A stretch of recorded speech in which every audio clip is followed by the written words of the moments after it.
Bom dia, boa tarde, boa noite, dependente do horário que você esteja ouvindo. Meu nome é Marlon Fernandes, esse é mais um AM Conversa, eu sou CEO da AM Fernandes Incorporadora. Esse é um espaço para a gente falar de projetos e pautas que acreditamos. Hoje eu tô com um convidado super especial aí, tava conversando com ele aqui, eu conheço ele desde 2006. Um cara que está revolucionando o mercado imobiliário. Obrigado por topar, conversar comigo, Tomás. O pessoal fez aqui uma introdução pessoal, vamos ver se está certo. Tem 35 anos, se formou em administração de empresas pela Fundação Getúlio Vargas e fez MBA em controladoria pela FIP-CAF. Já foi corretor de imóveis, já teve imobiliária, especializado em negociações diárias de construtora. E ele é responsável pelo match entre os terrenos e as incorporadoras e construtoras. Tomás Brancati. Tomás, muito obrigado por conversar comigo. Um prazer ter um amigo aqui conversando comigo sobre o mercado imobiliário e fazendo essa trajetória muito legal aí no mercado. Imagina, eu que agradeço. Um prazer imenso estar aqui e muito obrigado pelo convite. Muito legal. Tomás, a gente fez essa introdução aí, se você puder explicar um pouquinho mais a sua trajetória, só explicando, a gente estudou juntos a gente fez cursinho juntos e estudou juntos na mesma sala da GV, então é um prazer estar aqui com você. Então, explica um pouquinho pro pessoal aí essa trajetória que você teve na sua vida, essa parte, tantas empresas aí, um grande empresário na região aí do interior paulista. Bom, eu fiz a administração lá junto com você, né? E depois que eu me formei, eu entrei no mercado financeiro. Fui trabalhar no Banco Itaú, comecei fazendo análises estatísticas. Aí depois eu saí do Itaú e fui trabalhar com fusões e aquisições de empresas. Aí fiquei mais ou menos uns 4 anos trabalhando com isso. Aí o trânsito de São Paulo me pegou. Eu falei, eu vou voltar para a terrinha, que eu sou de Americana. Aí acabei voltando para Americana. A minha família já tinha uma imobiliária desde 2008. E isso foi em 2013, quando eu voltei para Americana. E a nossa imobiliária até então ela só vinha trabalhando com imóveis da família. E em 2013, quando nós voltamos, nós começamos a trabalhar com imóveis de terceiros.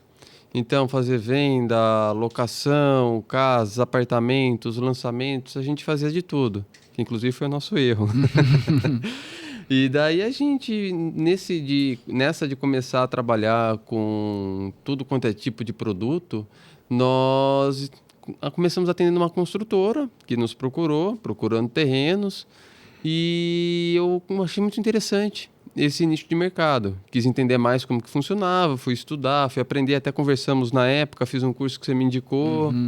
Aí fui fazendo outros cursos e fui estudando, fui entendendo como que negocia uma área. E daí comecei a atender mais construtoras, me especializar nessa parte de terrenos, fui montando um banco de áreas, quando em 2020 eu tomei a decisão de fechar a imobiliária de forma tradicional e focar única e exclusivamente em negociação de áreas para fazer condomínios, apartamentos ou loteamento, o que for. E daí, desde então, eu venho trabalhando com isso. E também tem um braço que eu trabalho com captação de recursos para imobiliárias, construtoras, incorporadoras. E a gente faz isso. Muito legal, parabéns aí pela trajetória. Eu acho que a expectativa desse episódio também é falar até para as pessoas que são leigas, para quem é do mercado, corretores, até para outras incorporadoras, explicar um pouquinho a revolução que a Áurea está fazendo, né? Que é uma plataforma. Eu acho que seria legal você explicar o que vocês fazem. Nós identificamos uma dor muito grande de mercado. A maioria das pessoas que trabalham com áreas dos corretores não são especializados em negociação de áreas. Então, a informação chegava muito distorcida. E no momento de negociação, é uma venda muito técnica, é uma venda muito detalhista, tem muitos detalhes. Então, você acaba tendo um retrabalho muito grande quando a informação chega distorcida, de forma de pagamento, de zoneamento, que são informações mais específicas. Então, você tem uma série de informações que você tem que buscar para fazer essa negociação. E quando ela não vem redondo, você tem que fazer isso do zero. E se você não percebe que não está redondo nesse momento inicial, lá na frente, o prejuízo é maior, porque você já está investindo dinheiro na área para fazer o negócio acontecer. E um outro ponto que nós observamos é que tinha geralmente uma cadeia de corretores muito grande. Se eu não tenho a área, eu não quero perder negócio, viu? Você não tem a área? Ah, não tenho, mas eu também não quero perder negócio, então vai para o outro. Eu já cheguei a participar de negociações com mais de 11 corretores envolvidos, em que em vez de colocar já as pontas, quem está direto com a parte compradora e quem está direto com o terrenista na mesa, ficou nessa cadeia. Então um fala com um, que fala com o outro, que fala com o outro, aí gera um telefone sem fio muito grande. E foi justamente por esse motivo que a Áurea surgiu, para acabar com esse gargalo de mercado. Então nós fizemos uma plataforma digital em que nós estamos em contato direto com os proprietários das áreas. Não tem outras partes envolvidas entre nós e o proprietário. E nós fazemos toda uma diligência dessas áreas, né? Nós vamos ver o que pode, o que não pode ser feito, qual o preço que ela tem que ser comercializada, se as expectativas do proprietário estão condizentes ou não com o mercado. Então nós vamos analisar, educar o proprietário para uma negociação de áreas, porque a maioria não é do ramo, não entende como que funciona, e depois colocar eles na mesa com uma construtora para poder fazer essa negociação. Entendi.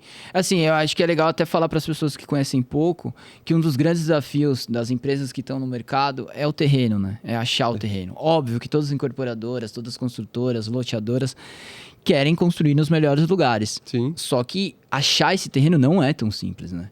Então, ter uma plataforma que ajuda isso até em locais mais... em locais distantes, tem empresas que são focadas em um lugar, não conhecem tanto outros lugares. Isso ajuda demais, né, para essas empresas, essa é a ideia, né? Sim, porque não é só... Eu brinco que a negociação de uma área não é só entre o terrenista e a construtora. Você também tem que negociar com o órgão público. Porque se ele não gosta do projeto, ele também vai criar uma série de entraves para a coisa não fluir de forma normal. Então, a gente tem que fazer a conciliação de diversos interesses. E nesse processo de encontrar uma área, a questão do peso do órgão público é muito grande. Porque se ele determina uma contrapartida muito grande, mesmo que você tenha chegado num consenso com o proprietário de preço, forma de pagamento, de recebimento, todas as garantias, tudo bonitinho, se o órgão público falar, tá, mas você vai ter que pegar água de tal lugar, você vai ter que fazer tantos metros de rua, às vezes pode inviabilizar o empreendimento. E isso faz com que a negociação, que estava tudo certinho, com aquela área, que a construtora já estava considerando aquele negócio fechado, desande. Eu passei por uma situação dessa recente em Jaguariúna.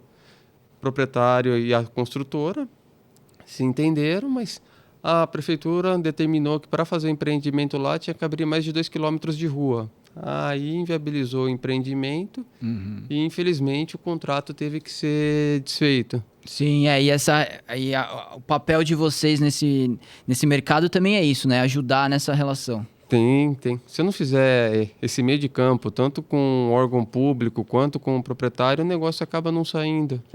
Então, a gente tem que inicia-se uma negociação com o proprietário e evoluir um pouco, já em paralelo, já inicia-se com o órgão público. Que então, é consultas, né, basicamente, né? Consultar, ir na prefeitura na área específica e fazer uma consulta, né, da viabilidade daquele projeto ou não. Exatamente. Você consulta, você conversa como que o projeto tem que ser apresentado, você já vai vendo prévias de contrapartidas. Contrapartidas são o que a prefeitura vai pedir, né, para poder aprovar aquele projeto. Então, são infraestrutura. Isso acontece muito, né? Tem grandes empreendimentos que, até na cidade de São Paulo, tal, tem alguns icônicos. O cara vai fazer o JK e Iguatemi, tem que fazer um viaduto porque vai ter uma contrapartida no trânsito, vai ter um problema do trânsito. Então, são essas contrapartidas, né? Exato. Vamos lá, um projeto de 300 unidades, são 300 famílias. Uma média de 4 pessoas por família já dá 1.200 pessoas a mais naquela região.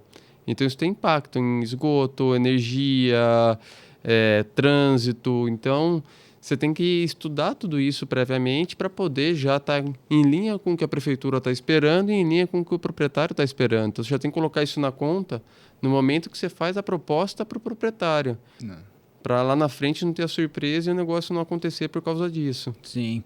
Então, eu acho que uma das grandes complexidades aí é porque é municipal essa situação, né?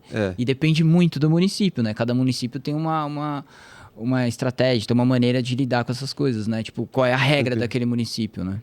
E tem municípios que são mais abertos que os outros para conversar. Então, tem municípios que a informação é mais fácil, tem municípios que para você ter acesso à informação é só presencialmente, não, por telefone às vezes não quer passar, ou por e-mail também não passa. Então, você tem que ter um jogo de cintura muito grande para poder conversar e fazer as coisas acontecerem. E tem município que é digital, né? Tem um sistema que você entra lá e consegue visualizar as regras, as leis, né? Exatamente. Tem municípios, São Paulo, Campinas, Americana, Piracicaba, Limeira, são municípios que são fáceis de trabalhar, porque você faz tudo a requisição de forma online. Então, você não precisa nem ir na prefeitura. Do conforto do escritório dá para fazer. Legal. E quais são as formas de negociação de terreno, Tomás? Como são tipos de formatos? Até para as pessoas entenderem como funciona isso. São basicamente 3 formatos que existem, né? A parceria financeira, parceria física e a venda.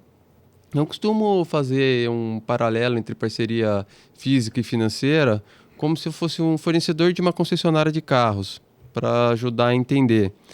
A parceria física é como se eu estivesse prestando lá serviços para a concessionária de carros e a concessionária fala, ó, você tem aqui R$200 mil para receber, só que eu vou te pagar com um veículo, ao invés de te pagar em dinheiro.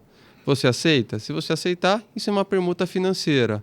Então, a construtora paga o terrenista com unidades do empreendimento. Vai ser feito apartamentos? Você tem direito a 10, 15 apartamentos. Vai ser feito lotes? Você tem direito a tantos lotes, tantas casas. Então, isso é a permuta financeira. Agora, voltando para o exemplo, eu estou lá na concessionária, tenho R$200 mil para receber. E a concessionária tem 30 carros no estoque. E ele fala que se ele vender esses 30 carros e der 10% do valor desses carros para mim, me dá os R$200 mil que eu tenho para receber.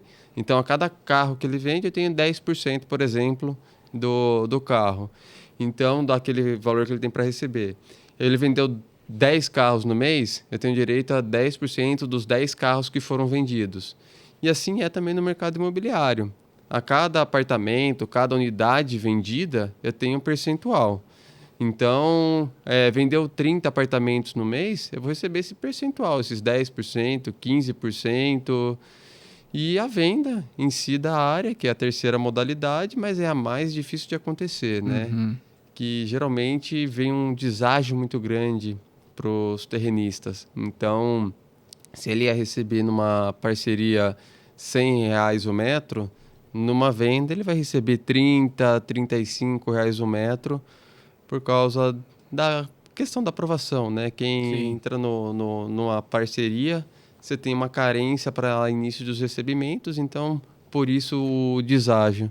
E assim, é legal até falar quando você fala no metro, é o metro quadrado, o valor do metro quadrado da área, né? Exatamente, o valor do metro quadrado da área.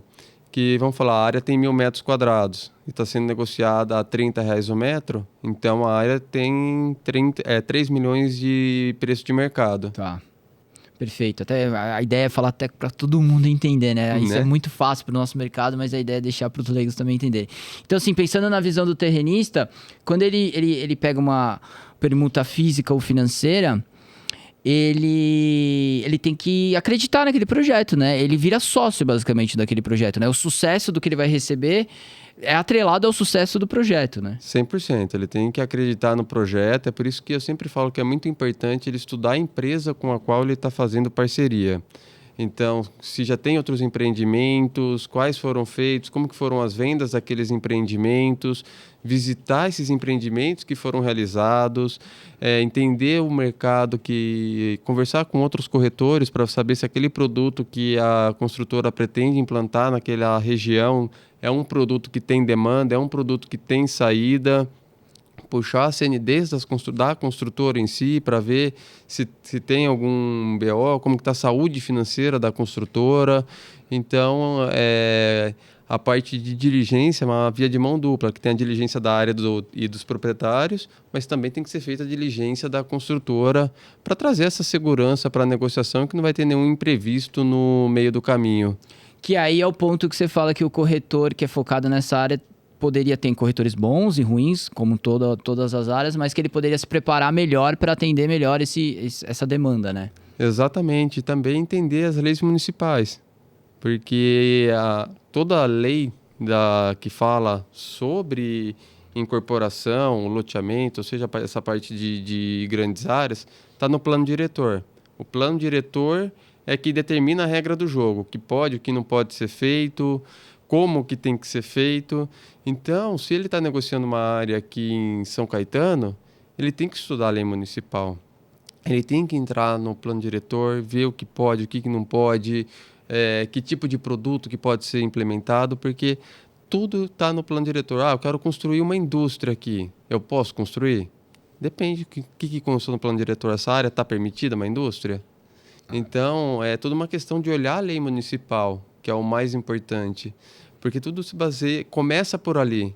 Vou fazer uma prévia de um estudo de uma viabilidade para uma área. Se eu não souber o que pode ser feito, não adianta nem começar. Sim. Então, é o primeiro ponto que inicia-se uma análise de viabilidade. Cara, as pessoas não dão tanto valor no trabalho do corretor, mas um corretor bem preparado, o cara tem que ser muito completo, né?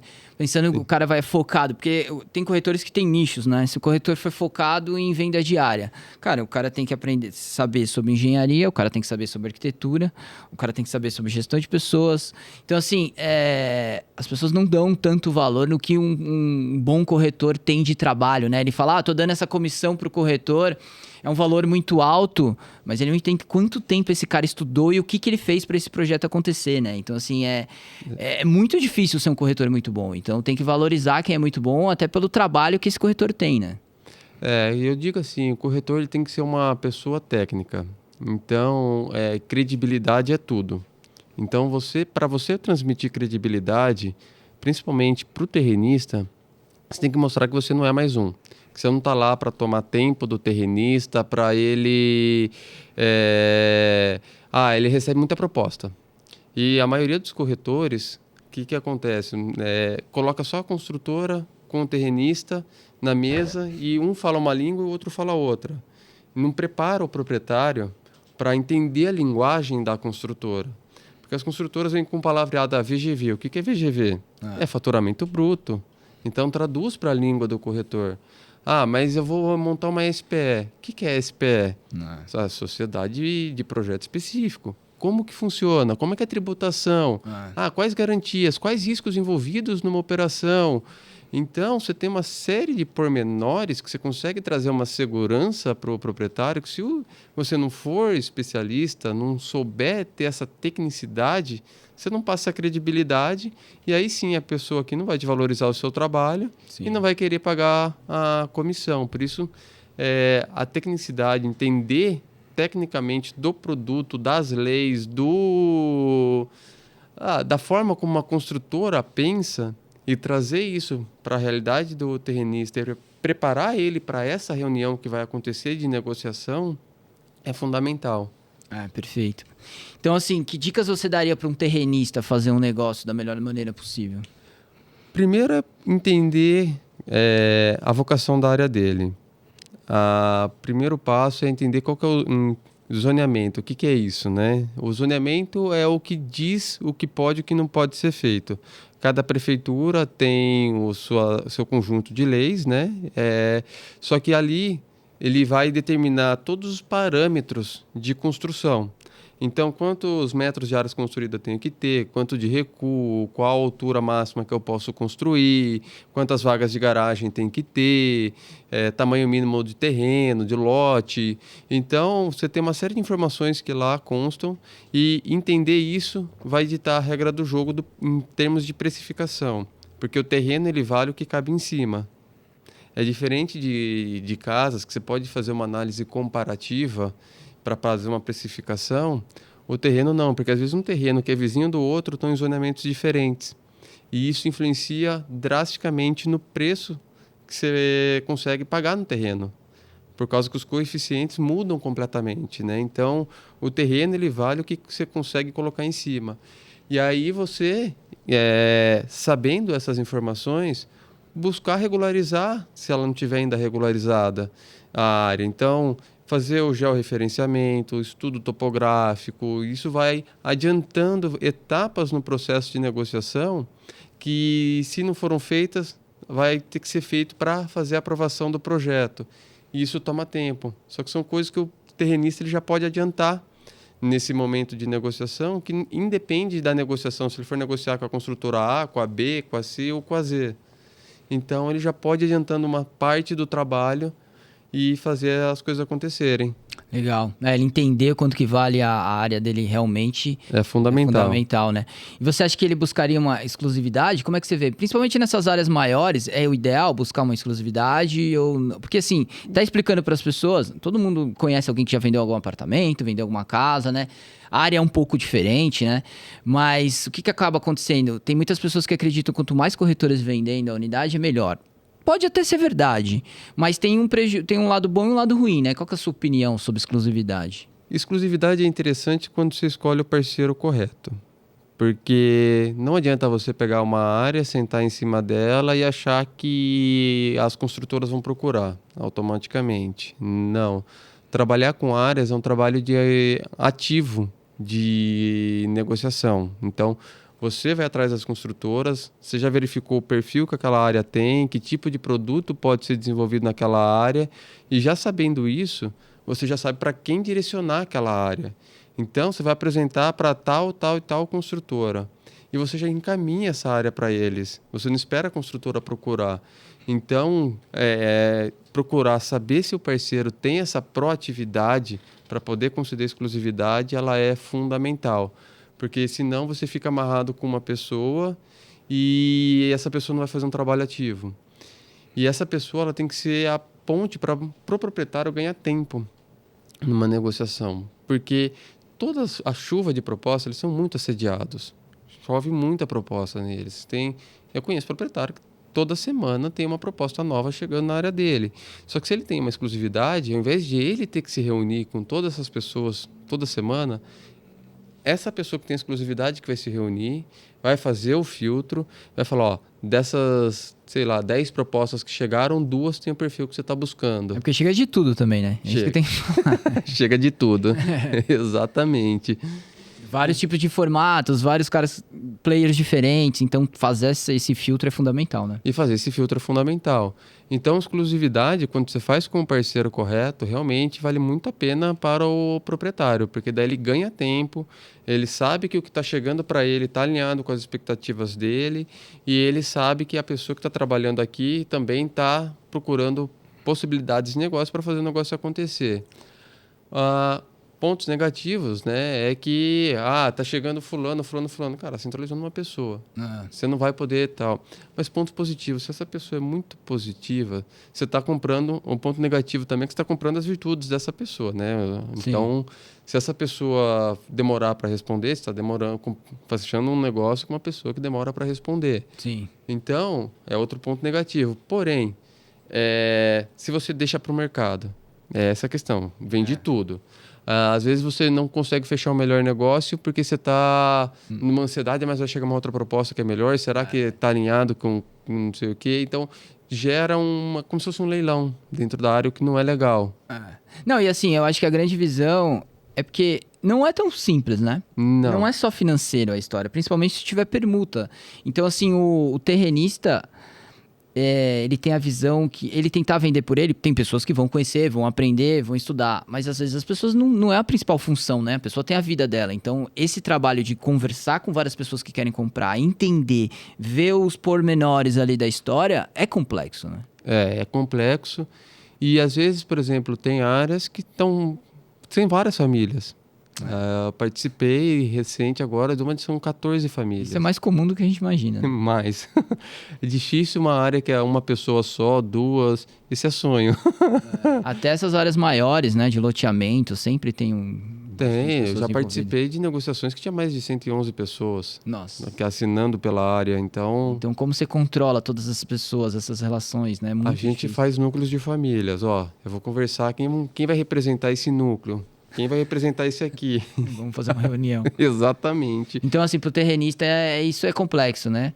Complexo, porque são muitos interesses. Vamos supor, tem você e mais 4. você tem interesse na parceria, mas o outro, aqui o fulano, ele precisa vender, ele está numa situação financeira difícil. Agora o outro ali, ele quer um mix ele quer receber na permuta financeira, não na física. O outro quer na permuta física. Você está aceitando, você fala, não, se a proposta for acima de tal preço, eu estou dentro. Se for abaixo disso, eu não preciso de dinheiro agora. Então eu tenho que fazer uma conciliação de todos os interesses em jogo. E eu tenho que pensar como uma construtora, porque não adianta eu chegar para pro terrenista e falar, viu, vamos fazer uma proposta assim que vai passar. Não vai. Então eu tenho que trazer eles para a mentalidade de uma construtora, o porquê que a construtora está fazendo uma proposta daquela forma e não de outra, e tentar chegar num consenso que agrade todas as partes envolvidas para o negócio acontecer.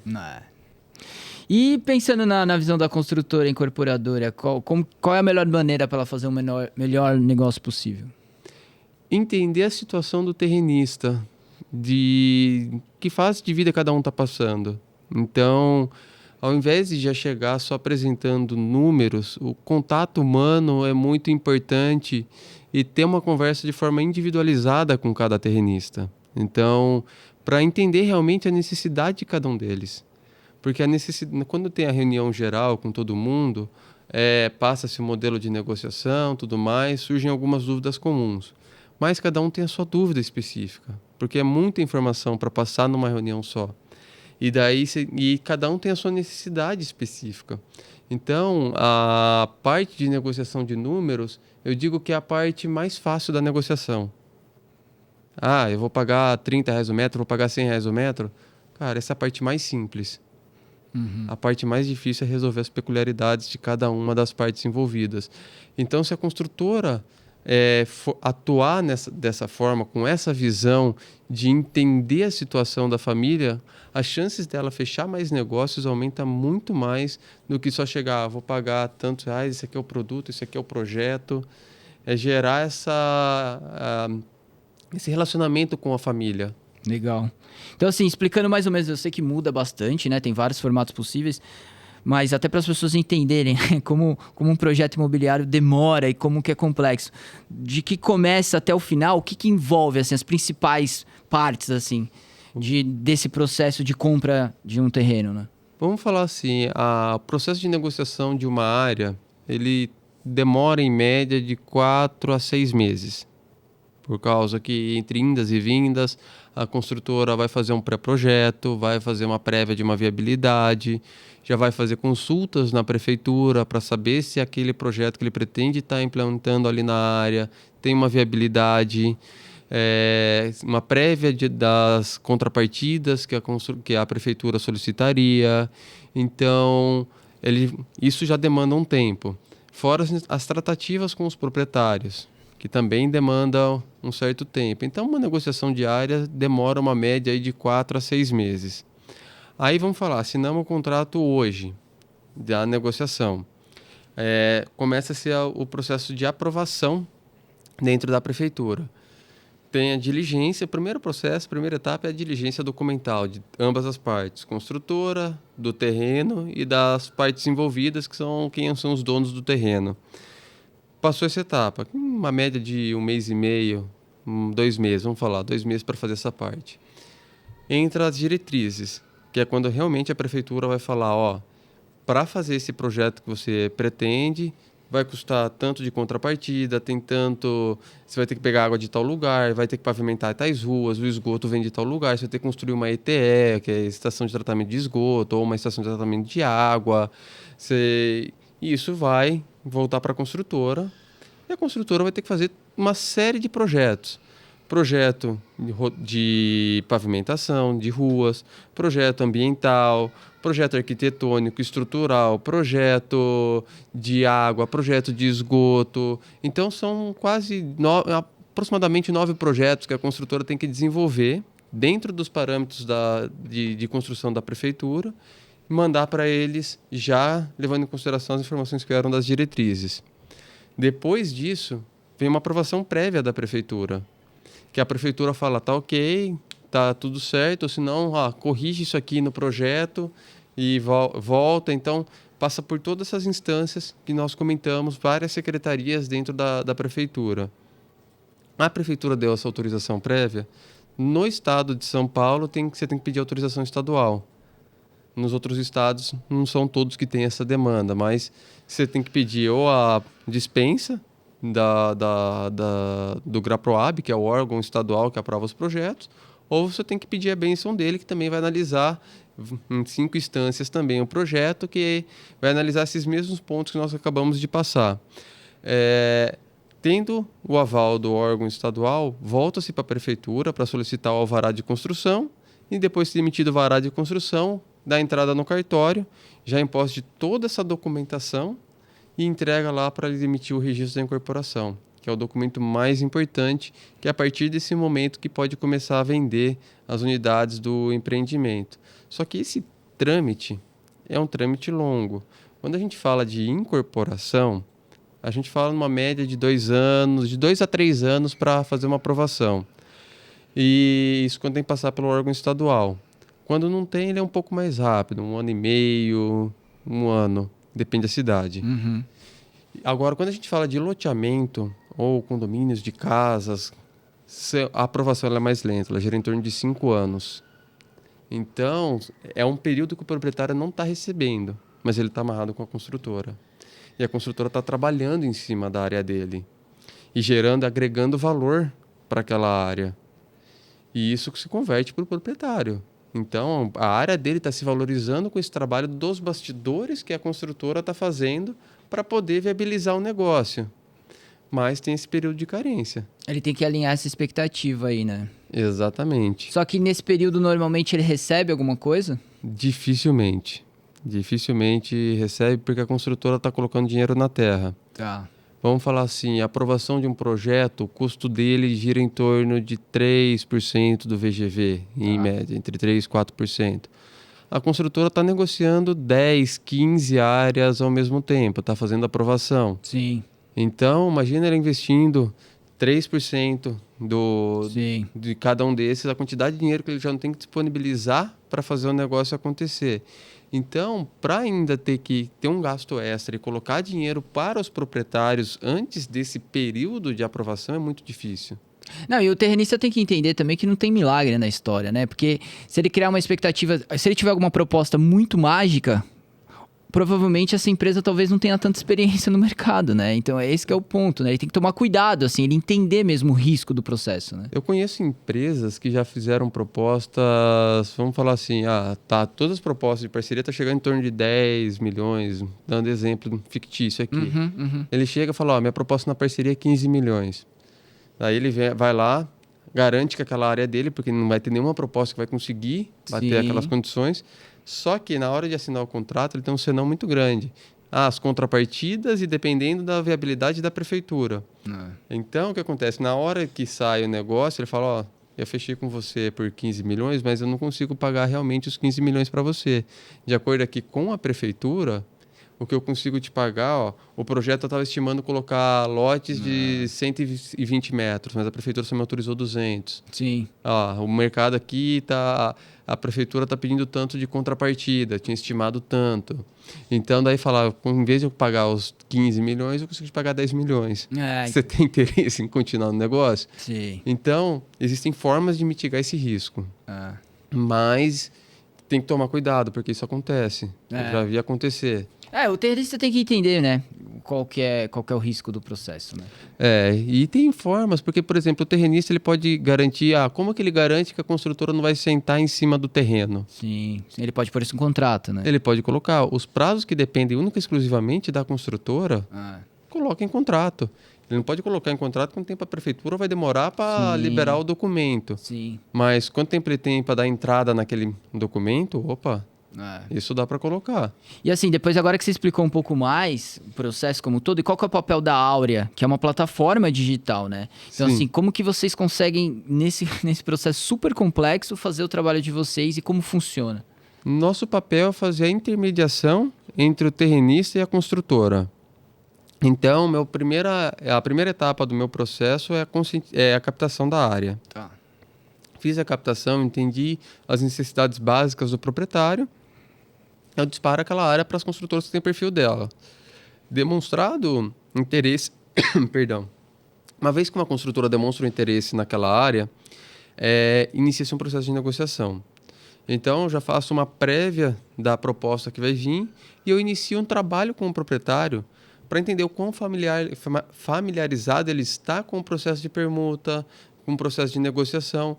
E eu vou aprofundando em diversos pontos da negociação. Então, eu começo com a parte de permuta física e financeira, com essa parte de aprovação, com a estrutura tributária e societária que tem que ser montada para ele pagar menos imposto, quais garantias ele pode estar solicitando da construtora para mitigar riscos, o que ele tem que demandar que esteja no contrato também para mitigar riscos. Então, dessa forma, na hora que ele recebe essas informações, eu já vou ter todas as objeções dele. Eu chego para a construtora e falo, construtora, para a gente fazer negócio aqui, esse é o calcanhar de Aquiles. Você compra essa briga ou você vai desistir do negócio? Então, ele fala, tá bom, eu tenho que resolver isso? Tenho. Então, já vem com uma proposta. Nessa proposta, já está como resolve essa situação. E aí, sim, sai negócio. E aí, a gente entra em paralelo com os órgãos públicos, conversando com o secretário de obras, secretário de habitação, vendo as demandas da prefeitura, já fazendo os ajustes em projeto, tudo mais.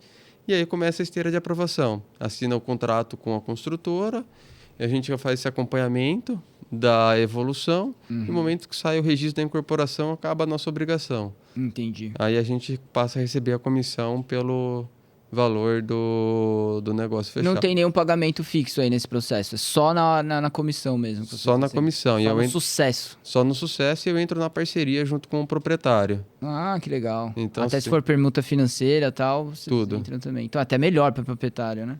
Então por isso que assim, é todo lado do proprietário. Eu quero fazer o negócio acontecer. Com certeza. Então, se ele vai entrar no risco, eu vou entrar no risco junto com ele. E tem exclusividade, alguma coisa? Na maioria das vezes não tem exclusividade. Em algum momento tem algum contrato entre vocês para... No momento que assina-se o contrato entre construtora e o proprietário, aí eu tenho exclusividade. É que é o melhor dos mundos, então, hein, cara, para o proprietário. Faz muito sentido, né? Faz muito sentido. Porque vocês têm um trabalho bem diferente do mercado. E o interessante que a maioria dos proprietários não sabem é que eles podem continuar explorando a área no processo de aprovação. Se ele tem lá plantação de cana, se ele tem... sei lá como que ele explora a área. Sim. Alguma pecuária, alguma coisa que está gerando uma renda para ele, enquanto a área não é transferida para a estrutura societária, não sai o registro da incorporação, ele pode explorar a área e os rendimentos continuar indo para a família dele, para ele. Muito legal. Então, isso é um benefício muito bom, porque ele não tem... a área vai sair do meu nome? Não. Sim. Só no momento que sair o registro da incorporação. Muito legal. Aí sim que a área sai do seu nome, mas você tem garantias que você pode demandar para garantir, porque você está transferindo a área para uma construtora, só que você ainda não recebeu. Então, você tem garantias que você pode estar solicitando para trazer segurança nessa negociação. Legal. Essa captação de áreas, existe alguma coisa de pessoas trazerem essas áreas para vocês também? Existe, tem essa parte passiva, mas é muito mais ativo. Tá. Nós conseguimos mapear o Brasil em termos de áreas rurais, então a gente sabe quem é o proprietário, temos o polígono e a matrícula da área. Caramba. Então, legal. A gente, em termos de áreas rurais, se você quiser uma área lá no Acre, eu consigo para você. Se você quiser uma área em Rio Grande do Sul, eu consigo. Do Aripocachuí eu tenho. É porque é um trabalho de tecnologia que vocês têm também, né? De conseguir fazer esse mapeamento. Isso. E áreas urbanas a gente consegue também, principalmente tendo o endereço completo da área, eu consigo chegar no proprietário daquela área e fazer acontecer. Então, eu trabalho muito sob demanda. Obviamente, nós estamos muito concentrados no estado de São Paulo. Tá. Até por estar aqui, a gente tem uma demanda muito grande, mas começamos uma expansão. Estamos no sul de Minas, no Espírito Santo, Rio de Janeiro, estamos iniciando, fizemos captação já em Paraíba, estamos fazendo agora no sul da Bahia, estamos com demanda em Santa Catarina Que e legal. surgiu agora também no Rio Grande do Sul. Então, nós estamos indo onde o mercado está indo. O mercado está nos levando para lá, vamos para lá. Porque tem a demanda também da construtora, que chega para vocês e fala, quero uma área em tal local. Exatamente, eles nos passam a listagem de cidades que eles trabalham, a gente já sabe o perfil de áreas que eles buscam, então vou procurar áreas que tem aquele perfil. Entendi. Nossa, muito legal. Até pensando assim, até conversando um pouquinho mais de mercado mesmo, você teve a experiência de imobiliária também, né? Então você consegue ajudar a falar bastante, tem uma experiência para agregar. Que dica que você daria para o corretor, né, que trabalha nesse nicho? Acho que a gente falou um pouquinho, mas assim, que dicas práticas assim você daria para esse corretor? Que trabalha só com áreas ou... Só com áreas. É a questão da especialização, de estudar o mercado, de estudar o banco de áreas que ele tem, para entender, para na hora de conversar com uma construtora, você ter propriedade para conversar da área. A construtora precisa entender que ele não está conversando com o Zezinho da esquina, não, ele está conversando com uma pessoa que tem autoridade, uma pessoa que sabe o que está falando e que se é aquilo, é aquilo. Não adianta querer criar caminhos, porque a gente já sabe como que vai ser a negociação. E já está alinhado as expectativas do proprietário com as expectativas da construtora. Então, basta fazer aqui o casamento. Então, o construtor ele tem que ter esse conhecimento técnico, entender como que funciona a mente de uma construtora para poder preparar o proprietário para a forma de trabalho das construtoras. Esse corretor tem que se preocupar, né, com os detalhes aí, né? Sim. E nessas negociações, Tomás, que dicas você daria, assim, que você poderia dar nessas negociações para os dois lados? A gente falou um pouco, mas para essa negociação dar certo, assim, qual que é o melhor caminho? Eu acho que essa parte de empatia, né, que você falou, né? Você entender as pessoas, as demandas, né? Porque se for só para os números, normalmente não é um passo à frente isso, né? Os números influenciam na parte inicial para gerar interesse na negociação. Então, vamos supor assim, eu vou pagar 5 milhões na área. Esse valor está dentro das expectativas dos proprietários? Tá, beleza. Então, agora sim... Startou, né? Startou. Então, esse é o número base para iniciar as negociações. Aí sim se inicia uma negociação individual com cada família. Porque a parte da demanda específica de cada um é a parte mais importante para lidar. Porque é ali que você vai conseguir realmente viabilizar a negociação. Sim. Teve uma área que a gente trabalhou, não vou falar a cidade, né? Mas tinha família, era essa área que eu falei que tinha 111 assinantes. Nossa. E uma dessas pessoas, ela era estelionatária. Aí tinha muitos processos, o nome dela, tudo, por causa de golpes que estava dando no mercado. A gente teve que lidar com a situação, teve que contornar, viabilizar a negociação. Não deu certo, infelizmente, porque tinha outros pepinos também, além do dela. Mas você tem que entrar nessa seara. Como que eu contorno uma situação em que tem uma pessoa que é estelionatária? Então, você entra em cada seara de briga de família.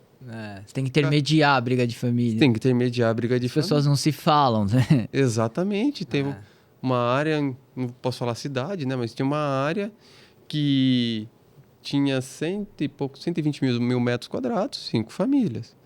3 de um lado, 2 do outro. Se colocar as 5 na mesa, esses 3 junto com esses 2, sai briga. Então, conversava com um, conversava com o outro, conversava com um, conversava com o outro. Casos de família aí. Exato. Tem área que eu estou participando do inventário, ajudando a fazer o inventário. Tem áreas que eu tenho que negociar, que a pessoa precisa ter uma renda fixa, que senão não tem condições de sustentar, então tem que negociar situações. Modalidade diferente, né, do negócio. Exato, eu tenho que criar alternativas para o negócio acontecer. E eu tenho que interpretar essas situações individuais. Que se eu não entro nessas situações, não sai negócio. Se eu não resolvo esses problemas que existem, a construtora simplesmente vai falar, não tem interesse. Fala, eu não quero, porque eu estou analisando, eu quero uma área redonda. Eu recebo 15 áreas por dia, 20 áreas por dia. Por que eu vou perder o tempo negociando essa aqui, que tem todos esses enroscos, sendo que eu posso procurar alguma outra que tenha o meu perfil? Sim. Então, eu tenho que entrar nessas searas. Não tem como. E resolver, né? E como que você, assim, pensando mais em mercado imobiliário mesmo, você tem uma grande experiência aí, como que você está vendo o mercado imobiliário agora? Qual a sua perspectiva para 2024 para o mercado imobiliário? Eu tô vendo o mercado muito aquecido, uma movimentação muito grande no mercado, construtoras se adaptando cada vez mais a novos produtos, novas estratégias de negociação, então novos modelos construtivos, novos produtos mesmo. Se trabalhava só com Minha Casa Minha Vida, agora não trabalha mais, tem criando outros braços das empresas para o médio e alto padrão, outro específico para Minha Casa Minha Vida. Então, vejo empresas agora que está melhorando, que taxa de juros está caindo, Selic caindo, inflação controlada e uma procura por um déficit habitacional muito grande. Então, está com uma demanda reprimida muito grande. E tem cidades que têm produtos que ficaram, por causa de politicagem, anos sem lançamento. Então, está se expandindo a área de atuação para essas cidades que têm demanda reprimida. É lançar, vendeu. E tem muito disso, Brasil afora. Então, Uma perspectiva boa aí, é você uma tá vendo? perspectiva boa que eu tô vendo. Até essa corte Selic, assim, tá meio claro que vai ter uma corte de juros final ali. Os bancos vão começar a ter uns juros mais competitivos. E isso aquece, né? O mercado é cíclico, né? Muito Sim. claro que o mercado imobiliário é muito cíclico. Muito. E 2024 tende a ser um ano mais aquecido, né? Sim. Porque tem esse déficit, né? Igual você falou, assim, é muito claro que quando a economia melhora, o mercado vai junto, assim, né? Exato. E o interessante do mercado de áreas é que o mercado não está olhando hoje. Hoje está ruim o mercado, a situação está ruim. Eu vou aprovar, cara, minha aprovação vai ser daqui 2 anos. Vai ser daqui 5 anos. O cara tem que se programar lá. Não adianta eu olhar o hoje. O que vai influenciar o hoje? Forma de pagamento. Eu sou mais flexível em fazer aporte ou sou menos flexível em fazer aporte. E isso é o cenário do hoje que influencia a forma de pagamento. Porém, cara, eu tô olhando daqui 2 a 5 anos lá para frente. Meu lançamento não vai ser hoje, meu lançamento vai ser daqui 2 anos. Eu tenho que manter uma esteira de aprovação em que eu vou aprovar para daqui 2 anos. Eu estou entrando hoje para daqui 2 anos eu lançar. Então eu tenho que lançar um hoje, tenho que lançar outro amanhã, tenho que lançar assim. E assim vai para fazer para daqui 2 anos eu estar sempre tendo lançamentos. Sim. Então, as construtoras, elas não estão olhando o hoje. Elas olham, mas o foco delas está no amanhã. Então, isso que é mais importante para as construtoras. Como é que está o cenário político e econômico amanhã? E em questão da... Assim, você tem bastante experiência de negociação. Para o corretor em geral, assim, que dicas você daria para um corretor? Procura um nicho. Porque eu fiz uma pesquisa de mercado americana. É um corretor a cada 200 habitantes. E uma imobiliária a cada 1.000 habitantes. E é um mercado, um mar vermelho, que você nada. Porque não adianta, vou me diferenciar prestando serviço extra. Você começou, mas o outro também faz.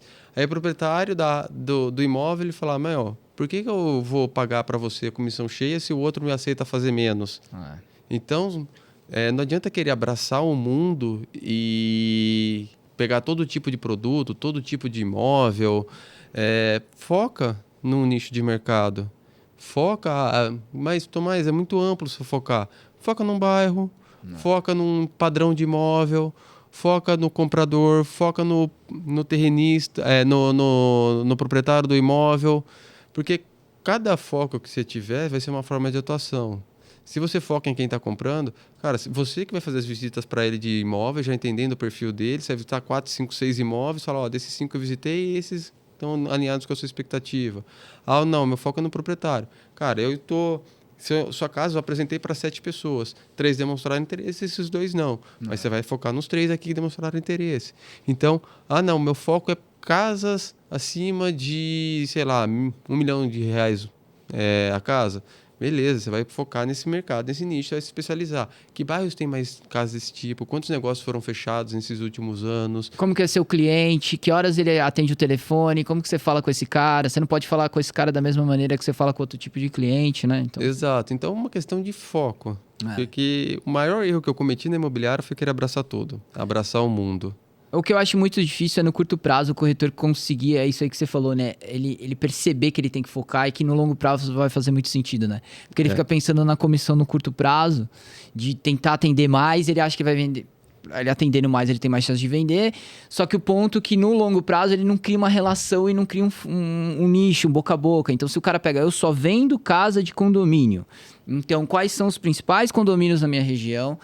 Quanto que custa as casas, quem que é esse cliente que compra essa casa, esse cara é empresário, esse cara tem uma família, Exato. esse cara quer morar nessa casa por quê? Ele tá saindo de um apartamento, então ele vai lá, tem gente que quer mudar de casa porque o cara quer ter um cachorro, quer ter uma vida, quer ter os filhos lá, então assim, por que esse cara quer morar nessa casa? Aonde esse cara frequenta?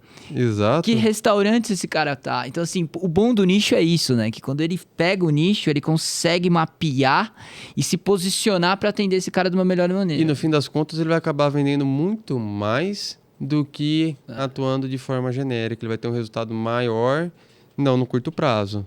Porém, no médio e longo prazo ele começa a ter um resultado muito mais interessante do que ser um generalista.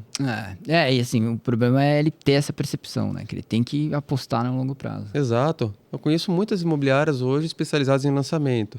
Cara, os caras sabem a fundo da história da construtora, quem que é a construtora, por que que escolheu aquela área, por que a história do nome do empreendimento, do porquê que foi. Então, você entra no detalhe do detalhe do detalhe, que são os detalhes que fazem a diferença no momento da negociação do imóvel. Sim. Então, você acaba entendendo o produto a fundo, entendendo o mercado a fundo, que você vira uma autoridade. Se você não é autoridade naquilo que você faz, sua credibilidade está em baixa. Sim. Você compraria um produto de alguém que você não tem credibilidade? Então, é uma questão de você mostrar que você é um especialista no assunto. Então, se você tentar abraçar o mundo e falar, eu vou ter uma pessoa específica nisso, uma pessoa específica naquilo, foca primeiro num segmento, se torne especialista naquilo, comece a ter resultado, depois você pode até abrir um outro nicho de mercado. Sim. Não está errado, mas primeiro se torne especialista num nicho de mercado, tem várias formas de você nichar. Com certeza. Então, foca em algo específico e faz acontecer. Legal.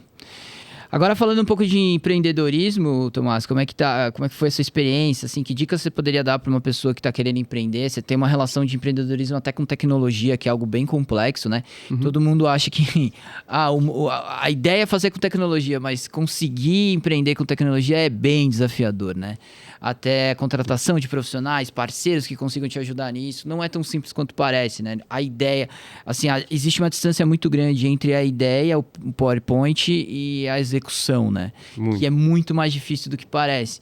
Então, assim, na sua experiência, o que você pode dar de dicas para as pessoas que estão pensando em empreender?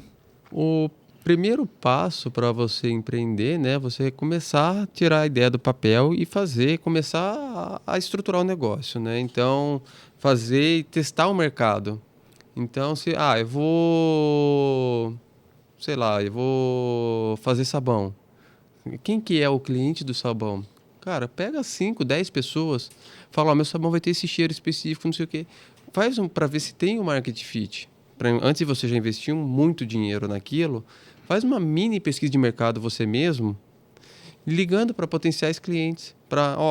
Eu compraria seu sabão, mas para eu comprar o seu sabão, eu gosto do cheiro de lavanda, ele tem que ser um sabonete pequeno, eu não gosto daqueles sabonetes grandes que fica desconfortável para você segurar na mão. Então você vai começando a entender o desenho e o formato que o produto tem que ter para o seu público-alvo. Pega algumas pessoas, pode ser de relacionamento que você já tem, pessoas que você entende ser potenciais clientes, e pede uma opinião sincera. Sim, já é um ótimo, primeiro passo, né? E depois que você viu, tem mercado potencial, começar realmente a fazer as coisas acontecerem. Produz uma primeira unidade, começa a vender, veja se está tendo resultado. Depois são pessoas. Está tendo resultado, eu vou investir na empresa. Eu vou fazer acontecer. Pessoas. Cara, tem um processo seletivo muito legal. Desenvolva uma forma de você identificar pessoas que complementam o seu perfil. Faz uma análise DISC sua e veja quais são os seus pontos fortes e pontos fracos do seu perfil. Tenha pessoas com perfis complementares ao seu. dentro da empresa, que isso faz toda a diferença. E entenda que cada segmento da empresa tem um perfil diferente. Não adianta você querer colocar uma pessoa analítica para fazer o comercial e colocar uma pessoa extremamente extrovertida para fazer o financeiro. Então, são demandas de perfis diferentes para cada unidade dentro da empresa, cada departamento dentro da empresa. Sim. Então, a contratação, ter uma boa agência de RH por trás, ajuda muito dentro desse processo. E a parte mais chata que eu falo que é a parte de desenhar os processos, porque você padroniza. Então, a forma de você cobrar as pessoas, por exemplo, eu tenho uma forma de cadastrar a área dentro da plataforma. O meu cadastro tem que ter obrigatoriamente tais e tais informações. Se não tiver, está fora do padrão. Padroniza os processos. Porque aí você consegue dar escala depois, né? Exato. E um último ponto é a questão de metas. Nunca ter uma meta única. Coisa mais burra é você só olhar um ponto e achar que aquilo vai ser a solução dos seus problemas. Só tenho meta de faturamento, só tenho meta de lucratividade. Poxa, mas e todo o restante que você faz para chegar naquilo? A meta de quantos clientes você tem que falar, quantos clientes você tem que agendar visita, quantos clientes você tem que trazer proposta, quantos clientes você tem que assinar contrato, então fazer financiamento no banco, quantos clientes você vai ter que assinar contrato. Então, você tem uma série de outras metas. Meta de cadastro de áreas. Cara, você tem que ter meta de matrículas cadastradas. Se a área não tem matrícula, não sobe a área na plataforma. Sim. Cara, o documento principal de qualquer imóvel é a matrícula. Contato do proprietário. Então, você vai criando uma série de coisinhas que você vai medindo a qualidade do processo. Uma série de regrinhas que você vai colocando dentro do processo que você vai medindo isso. Sim. Então, você vai colocando metas distintas, mas que se eles cumprirem essas metas distintas, você está garantindo a meta de lucratividade. Porque assim, a pessoa talvez que vê o empreendedorismo... parece que ela tem que entender que é um processo, né? E não é tão simples assim. Não é no D0 que você começa fazendo tudo. Então, se você está preparado para alcançar aquilo, você tem todo um trabalho que você tem que fazer. E essas dicas que você deu ajudam essa pessoa a construir esse caminho, né? Exato. E um outro ponto também que é muito importante, né? Onde a empresa vai chegar. É ter essa visão de futuro. Se você pegar o livro A Lei do Triunfo, do Napoleon Hill... Mentorado por um milionário, que eu não lembro quem que escreveu. Tem vários livros, todos eles falam a mesma coisa. Se você não tem uma visão clara de onde você quer chegar, dificilmente você vai chegar em um lugar de relevância, porque qualquer caminho serve. Então, é muito importante como que você se vê daqui a 10 anos. Como você vai estar a sua empresa? Porque você vem fazendo o caminho de trás para frente. Sim. Tá, sua empresa daqui a 10 anos, você prevê, sei lá, ter uma lucratividade de tantos milhões. Tá bom. Para ter essa lucratividade, o que você está fazendo? Como que está a sua empresa? Quantos funcionários você tem? Como que estão os processos dessa empresa? Como que está a estrutura? Você tem mais sócios? Não tem? Não só societário, mas de clientes? Quantos clientes você vai ter? Como que você vai estar se sentindo? Como que vai ser sua postura em relação à quantidade de colaboradores? Quantos colaboradores você vai ter na sua empresa? Quais fornecedores vão estar junto? Quais não vão? Então, você começa a ver o cenário amplo e você vai desenhando a pirâmide de coisas que você tem que fazendo aqui para baixo para poder chegar lá na frente naquele sonho que você desenhou. Então, essa visão de longo prazo que fazem as pessoas ficarem na sua empresa. Porque eles vão comprar essa ideia do que, hoje eu estou aqui, mas eu quero chegar aqui. O propósito, né? É o propósito. Então, você está junto comigo? E qual que é o propósito da Áurea? O propósito da Áurea é criar bairros. A gente está desenvolvendo a cidade. Então, nós estamos hoje modificando a forma como o mercado faz negócios. Então, nós estamos criando, quando eu fecho uma área, ali vai sair prédios, conjunto de lotes, casas, e eu estou criando bairros. Então, estou modificando as cidades. A Áurea visa ser a maior empresa hoje de negociação de áreas do país, para trazer benefícios para a população, porque eu estou agregando para baixo, eu estou agregando para a cidade, gerando um imposto, gerando um emprego, gerando uma série de coisas através do meu trabalho. Então, a Áurea, meu sonho é vender 30 áreas por mês. Hoje eu vendo 5 áreas por ano. Então, ainda tem um longo caminho. E 5 áreas por ano é coisa pra caramba, porque as pessoas não estão entendendo esse processo. Isso é muita coisa, né? Porque são áreas gigantescas, esse que é o ponto, né? Exato. Eu trabalho com áreas a partir de 1.000 metros quadrados. Mas eu tenho áreas que eu estou negociando que tem 20 milhões de metros quadrados. Então, exato. e são trabalhos de 10, 15 anos. Com certeza. E aí o sonho nosso é justamente ser essa empresa que consegue modificar o mercado imobiliário e trazer todo esse desenvolvimento para o Brasil. Sim, que tem muita demanda, né? Que a gente espera melhorar ainda mais esse país, né? Amém. Tem um trabalho de vocês também, Tomás, bem legal, que é o crédito para a incorporadora e a construtora, né? Acho que é legal você explicar também isso daí. Isso, porque geralmente para você assinar com um contrato com a Caixa, você tem que ter o GERIC. E para você ter o GERIC é nada mais do que como se fosse o score, que é uma nota de crédito da construtora junto da Caixa.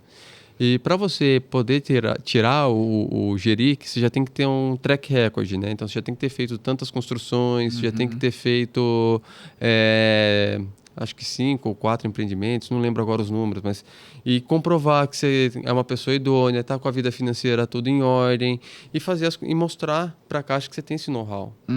Aí a Caixa vai analisar, vai falar, tá bom, eu vou te conceder crédito. Você entra na escalinha 1 aqui. Opa, bati aqui. Você entra na escala 1 aqui do crédito. Nessa escala 1, você tem que basicamente vender 70% dos terrenos previamente e está com 30% já construído. E conforme você vai evoluindo, essas demandas da Caixa para ela começar a liberar os recursos para você diminuem. Então, tem construtora, por exemplo, que eu atendo, obviamente que são as de grande porte, que só o fluxo de construção de obra já basta para fazer as liberações. Agora, eu tenho construtoras que não, eu preciso que tenha tanto percentual vendido, 30% vendido, 10% de obra, 20% vendido, depende do porte e da nota de crédito dela dentro da Caixa Econômica. E isso faz com que a Caixa ela comece a liberar depois de um tempo o recurso. Ela não libera o recurso na data zero para o cliente para ele já começar a fazer frente ao início das obras. Então, nesse período, geralmente, que não tem essa demanda, ou às vezes a construtora não tem o GERIC, ele precisa se capitalizar de alguma outra forma. E aí é que eu consigo ajudar, porque a gente consegue trabalhar, seja para fazer a emissão de um CRI, que é um certificado de recebíveis imobiliários, seja para fazer um crowdfunding para aquele projeto em específico, seja outras modalidades de crédito. Um investidor direto, fazer um grupo, um pool de investidor, e esses investidores vão entrar numa SCP, que é a Sociedade de Conta de Participação, como sócios ocultos, e essa empresa vira sócia da SPE. Então, tem várias modalidades de captação, dependendo da demanda da construtora, para poder viabilizar a negociação. Entendi. É muito legal, até para as construtoras aí, incorporadoras saberem que vocês oferecem isso aí também, né? E uma coisa legal para falar para o cliente é que normalmente um projeto que tem um banco financiador é um ótimo sinal, né? Porque se tem um banco financiador daquela obra, isso mostra que todo um critério foi atingido.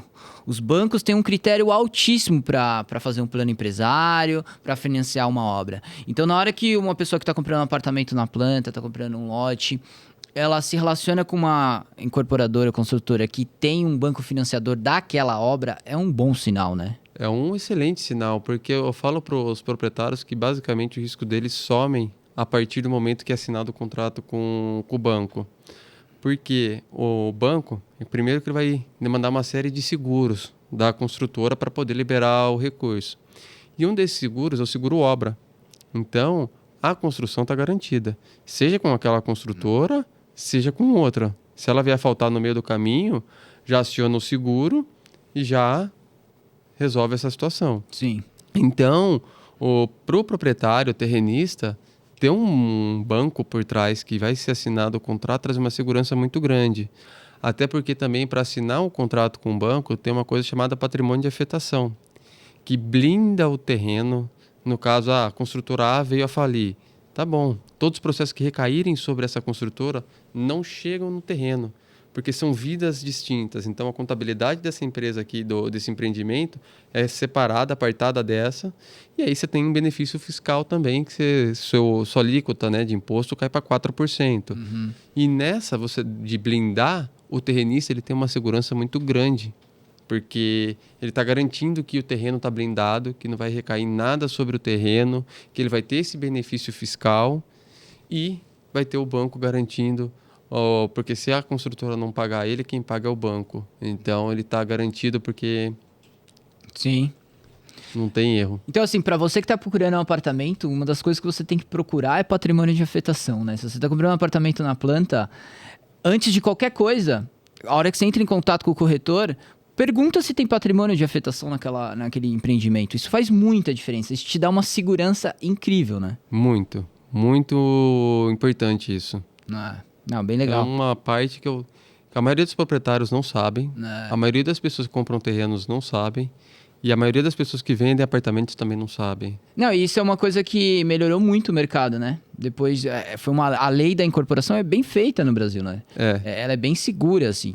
Tipo, quando são empresas separadas, então a empresa que está nessa modalidade com patrimônio de afetação gera um benefício para quem está comprando um apartamento. Com certeza. E tem que explorar isso comercialmente. Sim. Porque isso traz um argumento de venda poderosíssimo. Então, você poder falar, poxa, aqui é garantido que o empreendimento vai ser entregue. Aqui é garantido que não vai ter rolo com o empreendimento. Então, poxa, que argumento de venda mais poderoso que esse, que demonstrar a solidez do processo, de mostrar a solidez daquilo, que garantindo que a construção vai ser feita, garantindo que, você está comprando um negócio que vai ser construído. Sim. Então, com certeza. Essa solidez é muito importante. Tomás, a gente está indo para o final aqui do episódio. Muito bom esse papo. Foi bem legal entender o que você faz no mercado aí, a revolução que você está propondo. Tem alguma coisa que você queira complementar? O que você acha que fez sentido? Aí, se tem alguma coisa que você queira passar para o pessoal também? Eu ia falar para o pessoal inovar. E não ter medo de inovar, de fazer coisas novas, fazer as coisas acontecerem de uma forma diferente. Todo mundo fala, mas e se não tiver aceitação?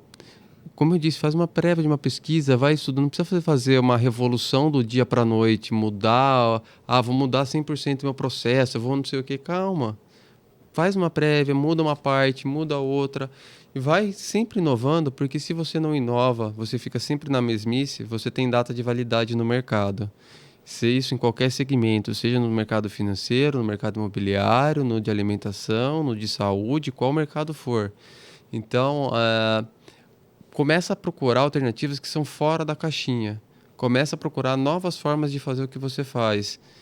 E procura exemplos em mercados ou de outros países, ou mercados similares, ou mesmo no mercado, sei lá, por exemplo, imóveis no setor automotivo. O que você pode pegar de ideia do setor automotivo, de automatização de processos, de forma de...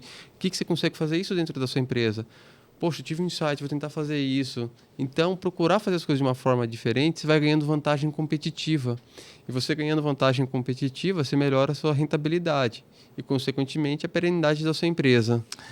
Assim, as pessoas pensam muito que inovação é... A Apple está inventando um novo produto, ou a Amazon criou... Assim, existe esse tipo de inovação que é revolucionária, que muda o mercado. A ChatGPT foi criada pela OpenAI e vai mudar o jeito que a gente trabalha, mas existe também a inovação do dia a dia corporativa, né? Exato. Que dá para as empresas proporem soluções diferentes, modelos de trabalhar diferente, que é do dia a dia, que é essa inovação que às vezes para o seu trabalho faz muita diferença. As pessoas ficam pensando muito em criar o produto revolucionário. Você pode muito bem atender de maneiras diferentes, entrar em contato com esse cliente de uma maneira diferente, que para o seu mercado vai ser revolucionário aos poucos. Você não tem que buscar lá na frente, é o dia a dia, né? A inovação dentro do seu modelo de negócio. Exato. Inovar é fazer uma coisa de forma diferente. Você não precisa inventar algo novo. Se você fazia a contabilidade no caderno e você passou a fazer no computador, você já está inovando. Sim. Então, produtividade, né? Exatamente. Então, isso já é uma inovação. E é isso que às vezes as pessoas não sabem. Não sabem reconhecer que isso é uma inovação. Para ele, isso aqui é uma melhoria que eu estou fazendo. Não, você está inovando. Você está buscando, né? Você está buscando novas formas de fazer o processo da sua empresa. Isso é uma inovação. Para a sua empresa é uma inovação. Sim. Pode não ser para o mercado, que o mercado já faz no computador, mas para a sua empresa é uma inovação. Então, sempre estar buscando essa inovação é importante. Muito bom, mano. Tomás, muito obrigado aí pela conversa. Foi um prazer falar com você. Prazer é tudo meu. É, muito legal. Como que o pessoal acompanha o seu trabalho, o trabalho da Áurea? Qual que é a maneira que o pessoal acompanhar, a melhor maneira para o pessoal acompanhar o seu trabalho? É pelas nossas redes sociais. O meu Instagram é Tomás Brancati e o da Áurea é Áurea Oficial. Então, só acessar e seguir a gente que já consegue acompanhar o trabalho que vem sendo desenvolvido por nós. Legal. E tem também o site, né, da Áurea, né, que se o pessoal quiser, até o terrenista, até as construtoras incorporadoras, é o caminho de procurar áreas lá nessa plataforma, né? Exatamente, que daí é www.aurea, com 2 L's, .com.br. Legal. De qualquer maneira, vai estar o descritivo aqui no YouTube. A gente vai deixar todos esse descritivo aí para o pessoal acompanhar o trabalho de vocês. Eu gostaria de agradecer. Se você ouviu até o fim aqui, chegou nesse lugar, manda um comentário aqui que você ouviu até o fim. Manda um comentário em relação, cheguei até o fim, ouvi tudo. Curta esse vídeo, siga o nosso canal. Essa é a ideia, falar mais sobre o mercado imobiliário, trazer empresas aí que estão fazendo um trabalho diferente, buscando melhorar esse mercado que tem um potencial muito grande para gerar mais negócios para todo mundo, né? O impacto do nosso mercado é muito grande, né? Muito. Igual você falou, um negócio que é feito de uma área gera muitos empregos, gera uma mudança na vida das pessoas, então participar disso é muito legal, então parabéns pelo seu trabalho aí. Eu que agradeço, a construção civil representa 6% do PIB, 6,5% mais ou menos, não é pouca coisa. Sim, com certeza. Então, eu que agradeço a participação aí, o convite, eu só tenho que agradecer. Prazer falar com você aí, foi show de bola, deu para aprender bastante, eu aprendi muitas coisas, espero que as pessoas aprendam também. Então, sigam aí o nosso canal no YouTube, sigam o nosso canal no Spotify, dá 5 estrelinhas lá no nosso canal que faz bastante diferença, curta esse vídeo e mande para as pessoas que vocês acham que faz sentido. Se você tiver alguma dúvida, pode mandar nas nossas redes sociais, no nosso DM do Instagram também, ou aqui nos comentários, com certeza passo pro Tomás ali, ele vai responder vocês também para ligar essas pontas, tá bom? Com certeza. Então esse foi mais um episódio do M Conversa, muito obrigado, foi um prazer falar com você, Tomás. Prazer é muito tudo legal, meu. Aprendi bastante aí, espero que o pessoal tenha aprendido também. Valeu, tchau, tchau. Obrigado, tchau, tchau.